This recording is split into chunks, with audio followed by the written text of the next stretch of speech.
பின்பு அந்த ஆட்டுக்குட்டியானவர் வந்து அந்த புஸ்தகத்தை வாங்கினார் என்று 5ஆம் அதிகாரத்தில் வாசிக்கிறோம். ஆட்டுக்குட்டியானவர் புக்கை ஓப்பன் பண்ணுகிறார்.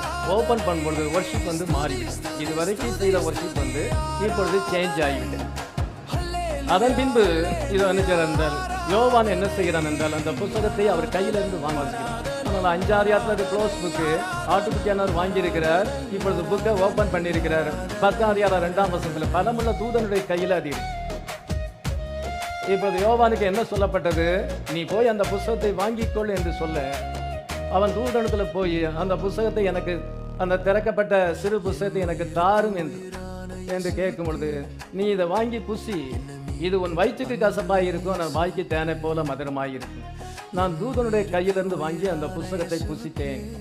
இப்பொழுது அது யோவானில் வந்து முடிவடைகிறது. John was the representative of the bride. மணவாட்டிக்கு அவன் அடையாளமாக இருக்கிறான். இன்னைக்கு அந்த புஸ்தகம்